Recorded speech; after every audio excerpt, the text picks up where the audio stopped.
Hello, this is the first part of third lecture of linear algebra, and this part is about rank of a matrix and the famous rank nullity theorem. First, let me remind you what a row space, column space, and a kernel of a given matrix. If you have M times N matrix A with real entries, its column space, it's a span of its columns. So this basically means the column space is a subset in Rm consisting of all possible linear combinations of columns of matrix A. As we already mentioned in previous lecture, column space is a vector subspace. Similarly, row space is a vector subspace in Rn, which is a span of rows of matrix A. So row space consists of all possible linear combinations of rows of matrix A. And finally, the kernel of a matrix A is a linear subspace in Rn consisting of all vectors x, such that if you multiply matrix A by this vector x, you get 0. So to each matrix A, we have 3 vector subspaces. It's column space, it's row space, and it's kernel. But observe that they live in different vector spaces. Column space lives in Rm, in m-dimensional space, and both row space and the kernel lives in Rn, n-dimensional space. Almost by definition, we have these two inequalities. For example, the dimension of the column space is at most m or n. It cannot be larger than m, cannot be larger than n. Why? It cannot be larger than n because column space is a span of n vectors. So if these vectors, for example, linearly independent, then the dimension of the column space is exactly n by definition, because these columns form a basis of this vector space. But if they linearly dependent, then dimension only can be smaller. Similarly, dimension of the column space cannot be larger than m. Why? Because column space lives in m-dimensional space. So by lemma discussed in the last lecture, we have this inequality dimension of the column space at most m. Okay, absolutely similar, we get this inequality for dimension of the row space. Now let me consider one very explicit example. Let me consider this nice 4×3 matrix A, and let's try to describe its row space, column space, and kernel, and basically their dimensions. So first of all, if you denote its columns by y1, y2, y3, you can observe that its third column is the sum of the first and the second column. So this immediately implies that dimension of the column space cannot be larger than 2.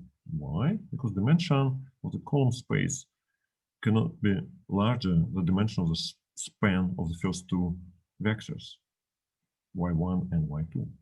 Okay. Again, column space, it's a span of vectors y1, y2, y3, but y3, it's a linear combination of y1, y2. This implies that the column space, it's a span of vectors y1 and y2. So this means that the column space consists of all linear combinations of the first column and the second column. So its dimension cannot be larger than 2. On the other hand, it's not hard to see that vectors y1 and y2 are linear independent. You can prove this basically by definition. And this implies the dimension of the column space is 2. Okay. What about dimension of the row space? First of all, one row is 0. So when you compute dimension of the row space, you can ignore second row.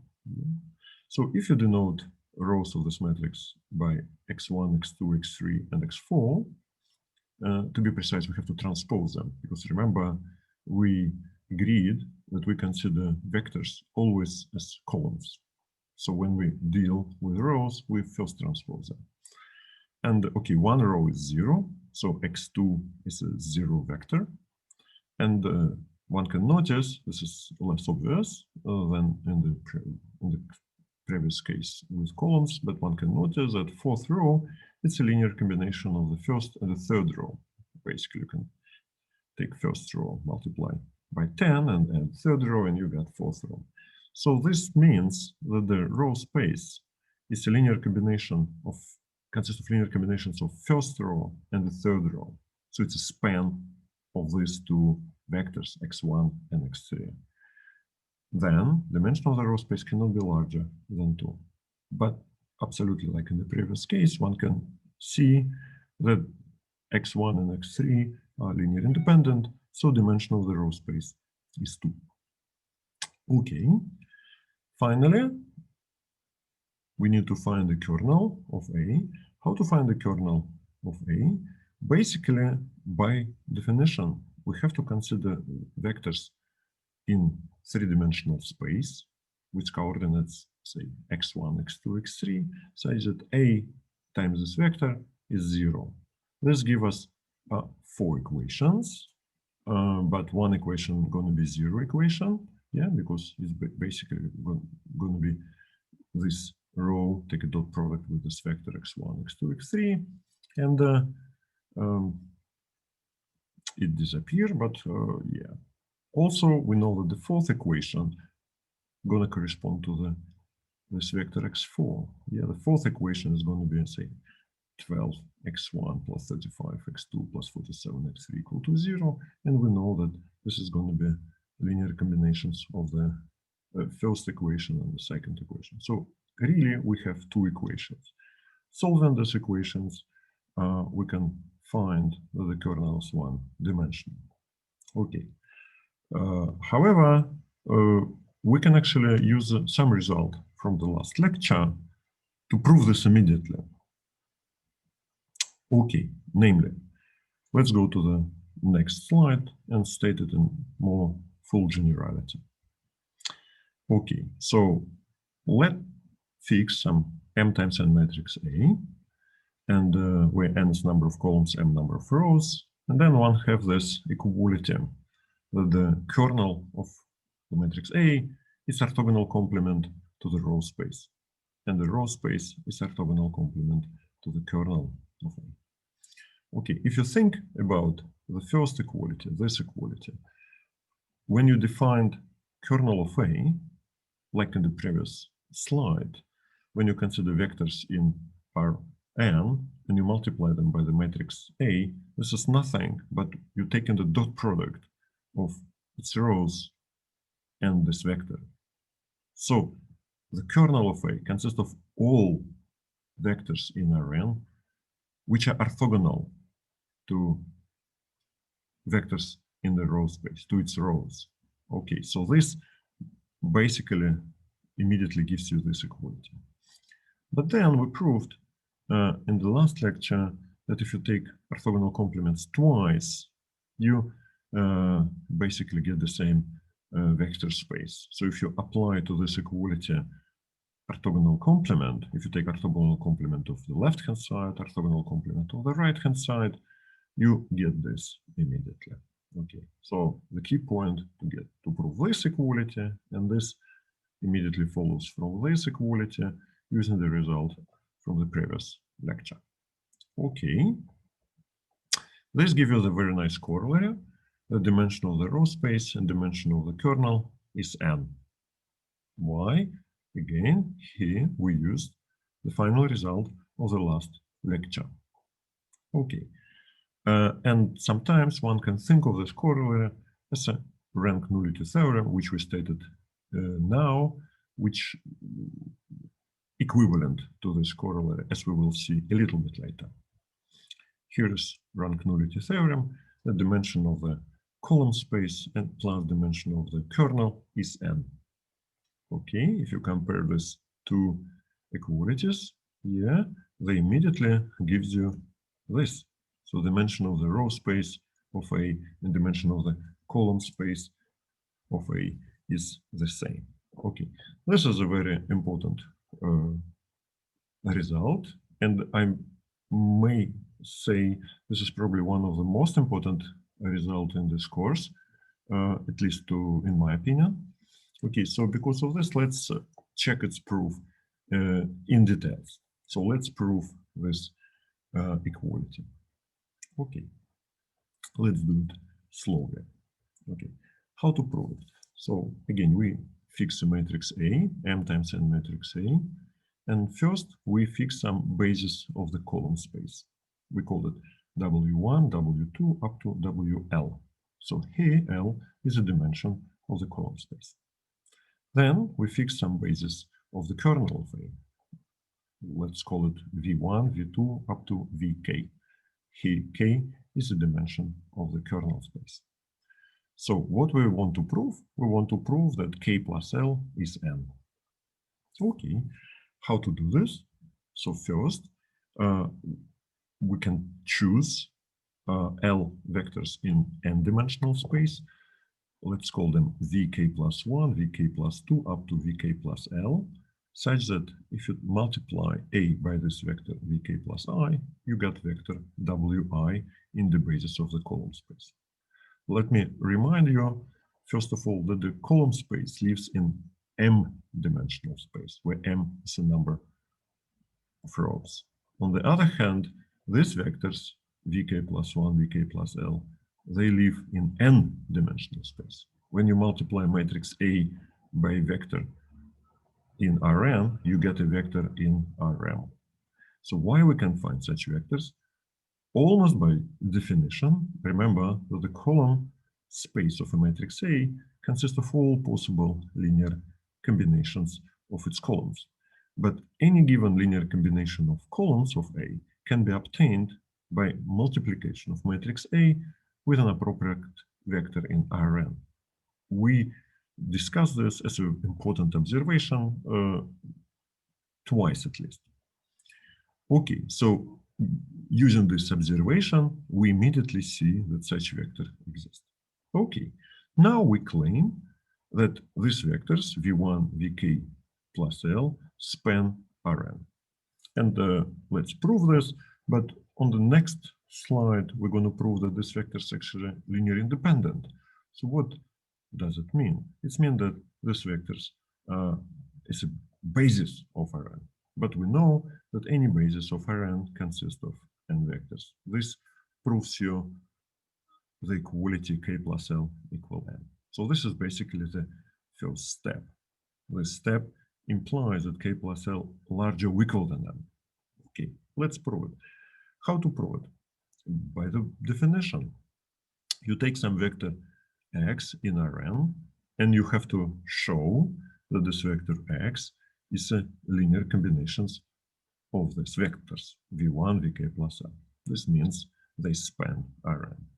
Okay, first, let's multiply matrix A and this vector. When you multiply, then, as I already mentioned by this important observation, this product is basically nothing but the linear combinations of columns of the matrix A. So this product lives in a column space. But W1, WL is a basis of the column space. So it means AX must be linear combinations of the vectors W1, WL. So we can find these numbers delta 1, delta 2, delta L such that AX equals this sum. Okay, so we have this, but then we use our vectors Vk plus 1, Vk plus 2 up to Vk plus L. We can rewrite this equality in this way. Okay, and then you basically take the difference between vector x and this vector in this bracket. Okay, so in a way, you can say that what you did, you took this equality, you subtract ax minus this vector equal to 0, and then you put a outside of the brackets, and this vector, you get this, the difference. Yeah. Okay, and you call this vector in this bracket x hat. Yeah, so this is, let it be x hat. Okay, we have x and x hat, and by definition, ax equal ax hat. So, as I mentioned, a times x minus x hat is 0. So what does it mean? It means that by definition, x minus x hat lives in the kernel of the matrix A. Yeah, kernel consists of all such vectors, such that if you multiply them by a matrix, you get 0. Okay, but since it lives in the kernel, it must be a linear combination of vectors v1, vk, because they form a basis of our kernel by assumption. Okay, so we can write down x minus x hat is lambda 1 v1 plus lambda 2 v2 up to lambda k vk. But now if you look at this equality, this is exactly what we want. It means that vector x is x hat plus this vector, but x hat is this linear combination. So it means our vector x is a linear combination of these guys plus linear combination of these guys. So it's a linear combination of these vectors. This is exactly what we wanted to prove. So we proved that these vectors span Rn. This in particular implies that k plus l larger or equal than n. Now let us prove that k plus l is at most n. This is equivalent to saying that these vectors are linearly independent. How to prove this? Again, by definition. Suppose they are. What does it mean? That means that there exist some numbers lambda 1, lambda 2, lambda k, delta 1, delta l. I deliberately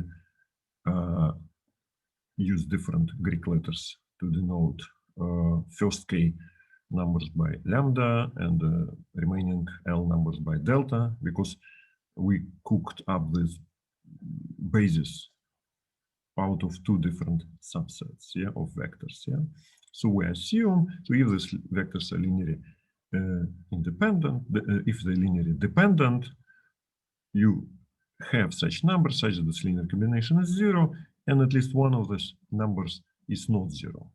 Vice versa, to prove that this vector is linearly independent, it's enough to take any such number such that linear combination is 0, and then prove that all these numbers are 0. So basically now, if I prove that all these numbers are 0, I'm done.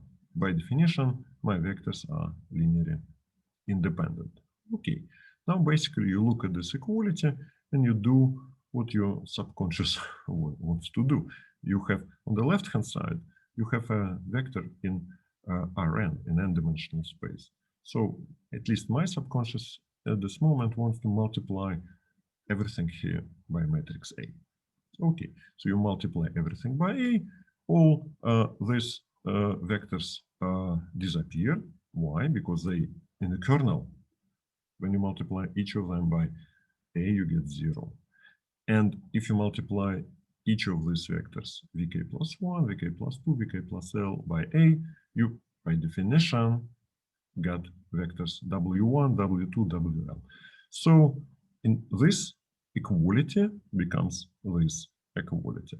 But w1, wl form a basis of the column space. So basis means linear independent. So the numbers delta 1, delta 2 up to delta l must be all 0. Okay, good. So we prove that this part of these numbers, all these numbers deltas are 0. Now we want to have to prove, to complete the proof, we have to prove that all these lambdas are 0. Yeah, okay, but we already proved that delta 1, delta 2, delta L is 0. If you look at this equality, it means this part just disappeared. And you have, this is what is left out of this equality. But by assumption, V1, V2 up to Vk form a basis of the kernel. So this means in particular that the vectors are linearly independent. So this means that this lambda 1, lambda 2, lambda k are all 0. This proves the claim. And as a corollary, we get that k plus l equals to n. So we proved rank nullity theorem. Okay, so using this great result, I can give probably one of the most important definitions in this course. What is rank of a matrix? As usual, we fix a m times n matrix. M is the number of rows, n is the number of columns. Then the rank of the matrix is dimension of the column space or dimension of the row space. by the rank nullity theorem, we know that this is the same number. So this makes sense. Yeah, we call it rank of matrix A. I must make a small remark here that in the book we used in this course, book of Poole, rank is defined in a different way, but equivalent way. So we will discuss this a little bit later.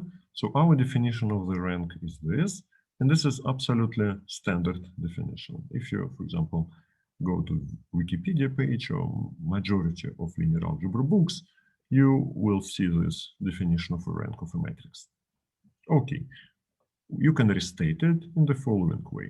Rank is the maximal number of linearly independent columns, or rank is the maximal number of linearly independent rows. Okay, this is the same thing. And now let me explain the word nullity used in the rank nullity theorem, which I already mentioned a little bit earlier in the previous lectures. The nullity of a matrix is basically dimension of the kernel of A. I already mentioned that the kernel of a matrix sometimes called null space. So nullity is a dimension of the null space, dimension of the kernel. Yeah. So this is quite common, I think. So the basically rank nullity theorem says the rank of a matrix plus dimension of kernel equals to n, yeah, number of columns. So rank of the matrix plus nullity of the matrix is a number of columns. Okay, this is very important result. And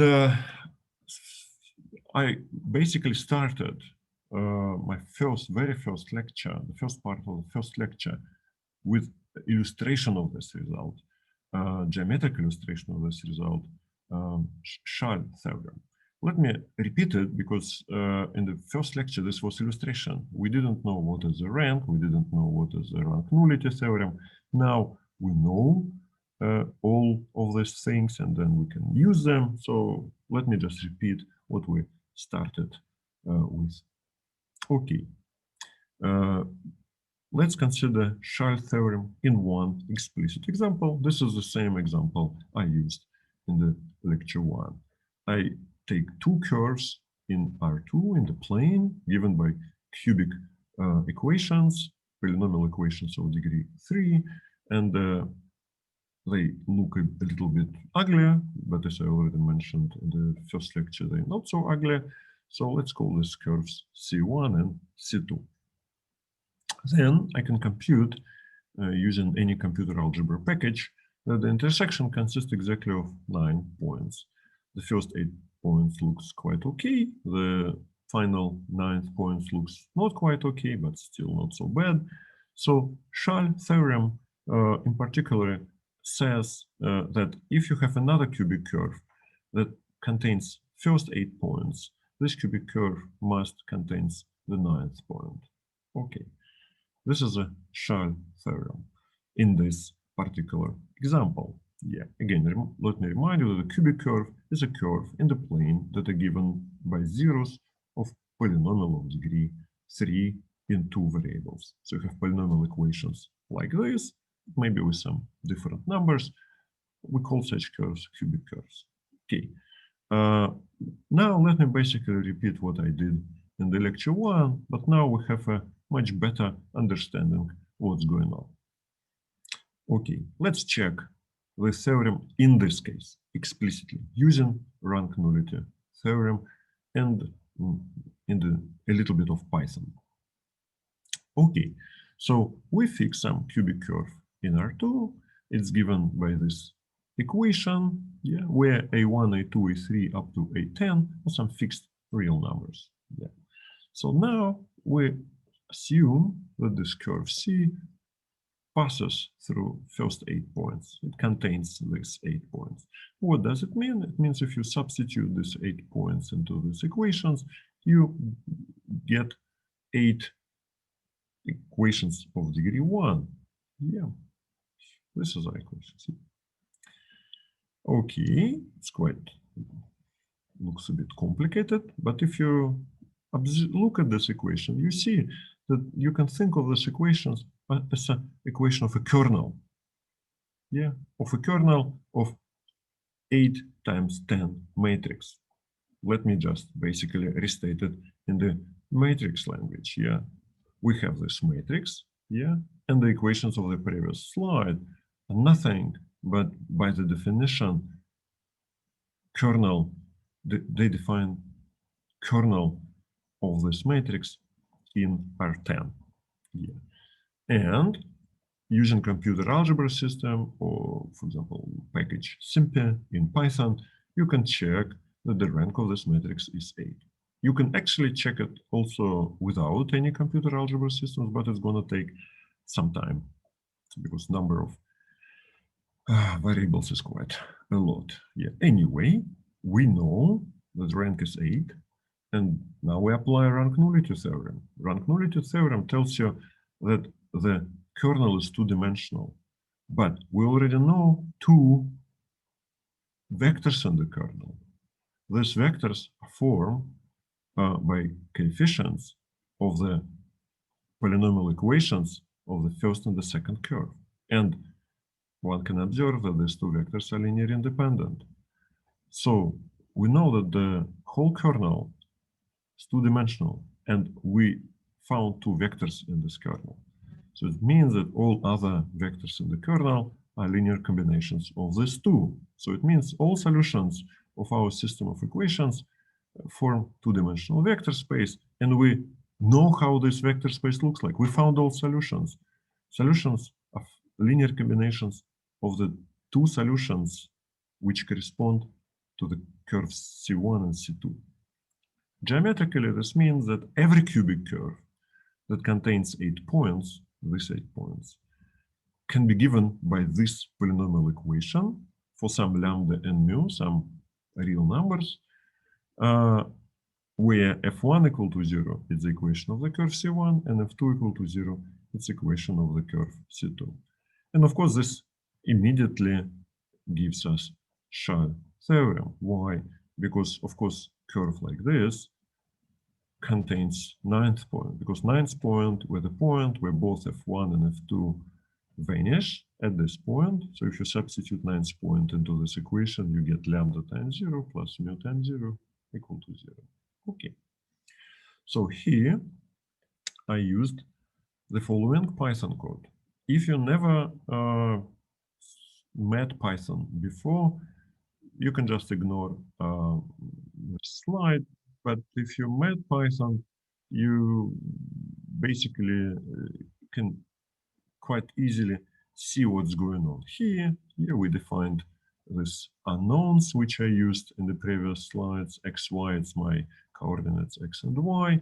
F, it's my polynomial of my cubic curve C.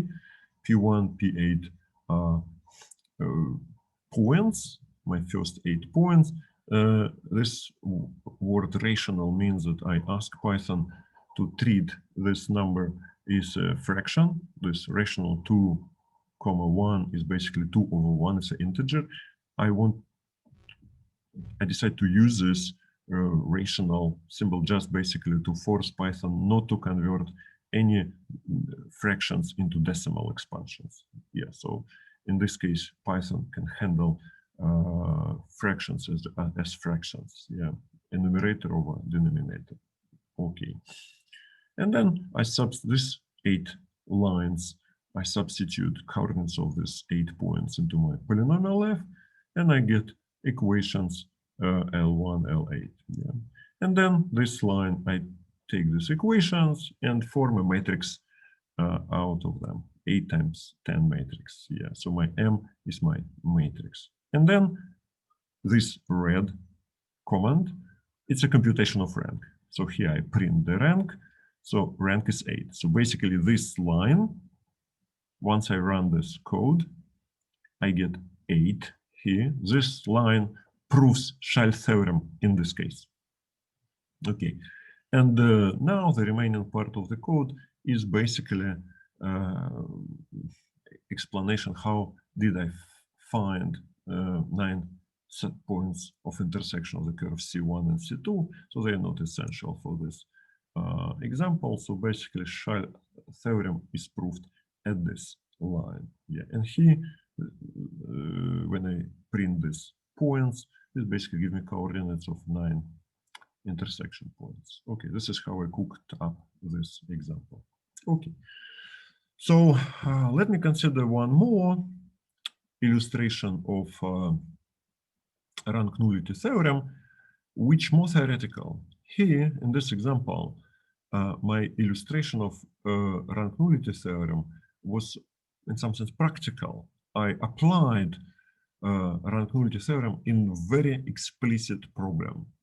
Everything was given very explicitly in coordinates. Yeah, but surprisingly, you can use rank nullity theorem to prove some theoretical results, not just solve some problems. Okay, let me consider one application. It's not essential for this course, but I think this is very nice application of rank nullity theorem.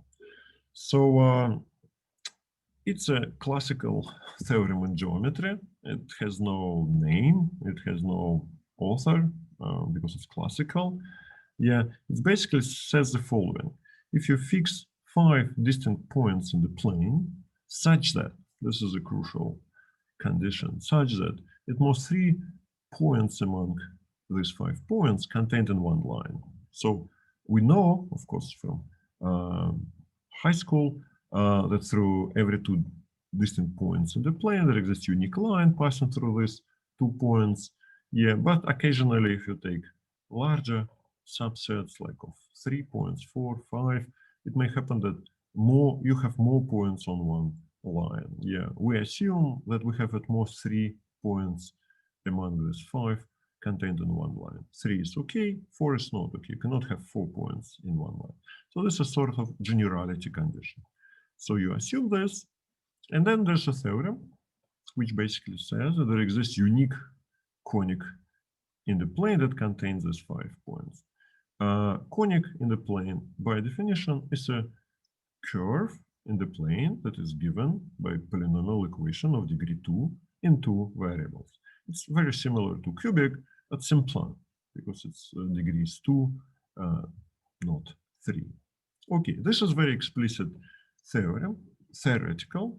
So we don't know coordinates of the points P1, P2, P3, P4, P5. If we knew them, we could compute everything, and we basically can find the equation of this conic in the theorem as we did in the previous example of Scheil theorem. But we don't know the coordinates yet, so we just consider the coordinates as some unknowns. Yeah. Okay, so let's prove this theorem using rank nullity theorem. So we take a conic in R2. Conic, as I said, by definition, is a curve that is given by polynomial equation of degree 2. So here, x and y are coordinates in the plane, and a, b, c, d, e, f are some real numbers. And we have to assume that the first 3 of them is not 0. Why? Because if the first 3 numbers are 0, then it's not a conic, it's a line. And our theorem is actually about conics. So we assume that not 0. Okay. Now we want to prove that we can find such equation with a condition that these points satisfy this equation contained in this curve. So it basically means if you take coordinates of point P1, P2, P3, P4, P5, you substitute them here, you must get equality. So it's very similar what we did in the previous 3 slides. Yeah, we denote coordinates of the point Pi by xi, yi, and we substitute these coordinates into this equation. And this is, we get these 5 equations. Again, if we knew x1, y1, x2, y2, and up to x5, y5, this is going to be just 5 equations of degree 1, very similar, but simpler what we already met on the 2 slides ago. And then we could use Python or any other computer algebra package, and you can solve this system of equations. Unfortunately, we don't know what these numbers are. We know their properties. We know that these points satisfy this generality condition, but this is all we know. Anyway, we have the system of equation, and absolutely like in the previous case, we see that this is a kernel of a matrix, which I'm gonna list on the next slide. But this matrix is 5 times 6. Its number of rows 5, and its number of columns is 6. And this matrix, this equation defines a kernel of this matrix. And applying the rank nullity theorem, we know that the dimension of the kernel is at least one-dimensional. What does it mean? It means that the kernel of this matrix contains a non-zero vector, non-zero solution. So what does it mean? It means that we could find A, B, C, D, E, F that satisfy this equation. Actually, there's a small remark that the rank nullity theorem tells me that solution exists for this system of equations. We could find A, B, C, D, E, and F, but we actually don't know that A, B, C is not zero. But we actually know from this generality condition. If we solve this system, we found such A, B, C, D, E, F, and if it happens that A, B, C is actually zero, it means that all our 5 points contained in the line given by equation dx plus ey plus f equal to 0. But this is impossible by this condition. So we really need this condition to prove that ABC not equal to 0 here. Yeah. So what we just did, we proved that such conic always exists. Always exists. Okay. But we don't know its existence. Okay. Not existence. We don't know its uniqueness. But as uniqueness, if you think about this, means that all solutions of this system of equations can be obtained from one non-zero solution by scaling. Because if you have one such equation, of course, if you multiply it by 2 or by 3, you're going to get different numbers. You're going to, instead of A, B, C, D, E, F, you get 2A, 2B, 2C, 2D, 2E, 2F. But of course, it gives you the same curve. So we should consider these equations up to scaling. This basically means if we know the dimension of this kernel is 1, it means that the curve is unique. Okay, but by rank nullity theorem, we know the dimension of the kernel is 1. In this case, means that the rank of the corresponding matrix is 5. Okay, what is the matrix? Okay, this is a matrix basically formed by this this coefficients of this system of equations, basically these numbers in front of A, B, C, D, E, F. Let me just list this matrix. This is this matrix. So to prove existence, we need to show that the rank of this matrix, the dimension of this matrix, dimension of the kernel space is at least 1. But we know that the rank of this matrix is at most 5. Yeah, because look, this is 5 times 6 matrix. Actually, here's, sorry, there's a typo. I missed the last row. The last row consists of all ones. So he should be, or last column, he should be one extra column, 1, 1, 1, 1, 1. Okay, I'm sorry about this. So we know that the rank of this matrix is at most 5, yeah, because it's 5 times 6 matrix. So by rank nullity theorem, we know that the kernel is at least one-dimensional. This gives us the existence of solution. But to prove uniqueness, we need to prove that the kernel is actually exactly one-dimensional. This means by rank nullity theorem that the rank is 5. How to prove that the rank is 5? Okay, rank is 5 means that the column space is the whole R5. Remember, column space lives in 5-dimensional space in R5. If rank is 5, it means that the column space is the whole R5. So in particular, the column space contains standard basis vectors E1, E2, E3, E4, and E5, and vice versa. If the column space contains these 5 vectors, it means that it span the whole R5, so it means the rank is 5. So this is equivalent condition. Okay, so this condition may look simpler because it just looks short, but this condition actually, in some sense, more geometric. Let's just translate this into geometry. So, okay, so what does it mean column contains E1, E2, E3, E4, E5? It means that vector, for example, E1 is a linear combination of columns of A. But what does it mean? It means that you can find some vector A1, B1, C1, D1, E1, F1 in R6, such that you multiply A by this vector and you get E1. So this equivalent to say that the column space contains E1. Similarly, this is equivalent to the fact that column space contains E2. This is equivalent to the column space contains E3. This equality equivalent to the fact that column space contains E4, and this equality is equivalent to the fact that column space contains E5. Okay.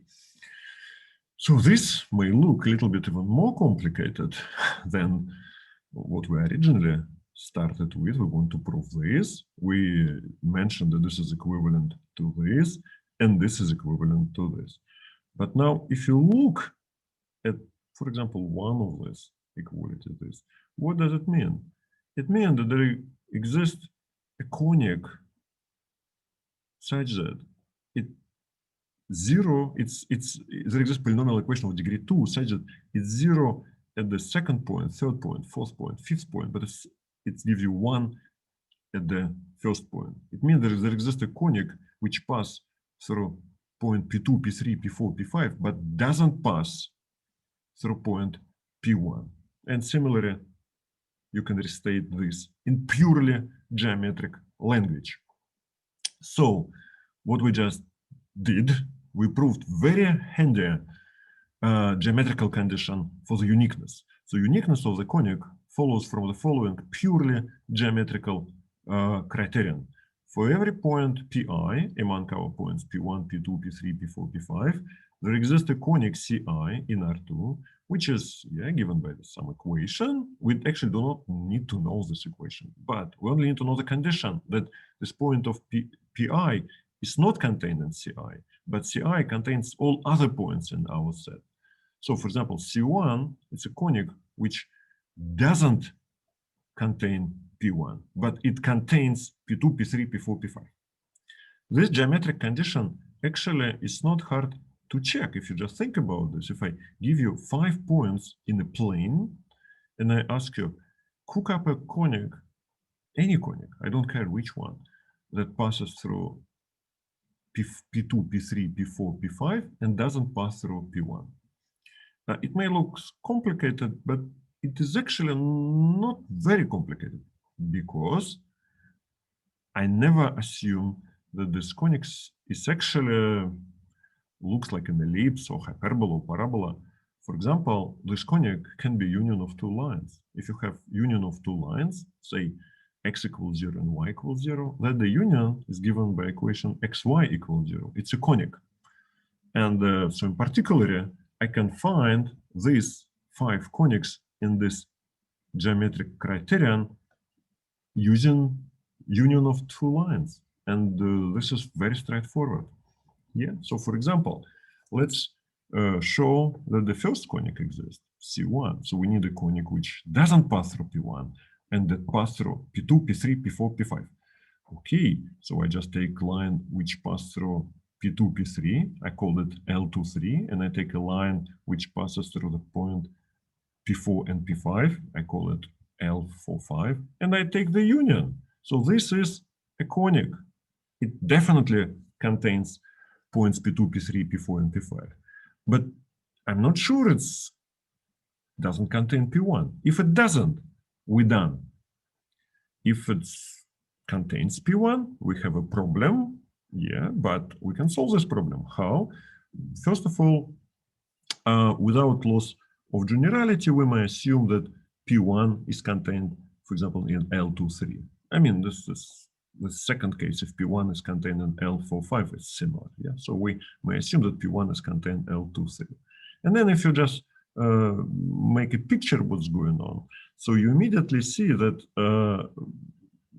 point P4 and P5 does not contain in this line L23. Why? Here we use our condition that at most 3 points contained in one line. So we already know that the line L23 contains point P1, P2, and P3. So it cannot contain P4 and P5. And then you can take a conic that passes through point 2, 4, and pass through, you can take a line that passes through the point 2, P2, P4, and you take a line which contains points P3, P4, you call the first line L24, another line L34, you take the union, and this is the conic, and the line L24 cannot contain P1 because it contains point P2 and P4. So if it contains P1, we immediately get a contradiction with this, yeah? And similarly, the line L34 cannot contain the point P1. It may sound a bit complicated, but if you make a picture, you immediately see what's going on. This is actually absolutely geometric. Yeah.